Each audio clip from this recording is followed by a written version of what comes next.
श्रीराम. सद्गुरू श्री ब्रह्मचैतन्य गोंदवलेकर महाराज यांचे प्रवचन 13 नोव्हेंबर. परमेश्वर जाणण्याचा मार्ग. जो कोणी एखादे कृत्य करतो त्यात तो करणारा असतो. स्वतः निराळा राहूनही त्या कृत्यात तो अंश रूपाने असतो. न्यायाधीश निकाल देतो तेव्हा अमक्या न्यायाधीशाने निकाल दिला असे आपण म्हणतो. म्हणजे काय की तो न्यायाधीश जरी वेगळा असला तरी दिलेल्या निकालामध्ये तो असतोच. त्याचप्रमाणे परमात्म्याने हे जे सर्व जग उत्पन्न केले त्या प्रत्येकात तो अंश रूपाने आहे. म्हणूनच सर्व चराचरामध्ये ईश्वर पाहावा असे सांगतात. त्याचेही कारण हेच आहे. या सर्व चराचर सृष्टीमध्ये ईश्वर पाहायला आपली तितकी प्रबळ इच्छा व्हावी लागते. देव आहे ही पुष्कळांची नुसती भावनाच असते, पण ती बरोबर जाणली जात नाही. आणि ती बरोबर जाणण्याची इच्छा होणे हेच खरे व्हायला पाहिजे असते. अशी इच्छा ज्याला झाली त्याचे अर्धे काम झाले असे म्हणावे. तशी इच्छा झाल्यावर देव पाहण्यासाठी काय मार्ग आहेत हे तो पाहू लागतो. त्याला पुष्कळ निरनिराळे मार्ग सांगणारे भेटतील.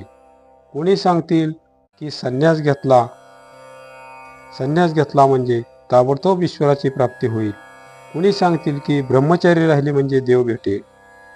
कुणी सांगतील गृहस्थाश्रम वेदाने श्रेष्ठ सांगितला आहे, तसे वागले म्हणजे देव आपल्या घरी चालत येईल. कुणी याग, कुणी हठयोग, तर कुणी जपतपादी साधने सांगतील. अशा मतमतांच्या गोंधळात आपण काय करावे? तर ज्यांनी तो मार्ग चोखळला आहे त्यांनी काय केले ते पाहावे. असा मार्ग कुणी चोखळला तर जे संत लोक आजपर्यंत झाले त्यांनी, त्या सर्वांनी देवाची प्राप्ती करून घेतली आहे. म्हणून ते काय सांगतात ते पाहावे. आपण घराच्या बाहेर जायला लागलो म्हणजे वाट चालू लागतो. तिथे 4 वाटा फुटतात. तिथे पाट्या लावलेल्या असतात आणि जिकडे जायचे ते त्यावर लिहिलेले असते. समजा आपल्याला पंढरपूरला जायचे आहे. आता केवळ एखादा रस्ता सावलीचा आहे म्हणून त्याच रस्त्याने जाऊ लागलो तर आपण पंढरपूरला पोचू का? पंढरपूरचा मार्ग उन्हाचा म्हणून आपण तो सोडून देऊन सावलीच्या रस्त्याने जावे, तसेच आपले झाले आहे.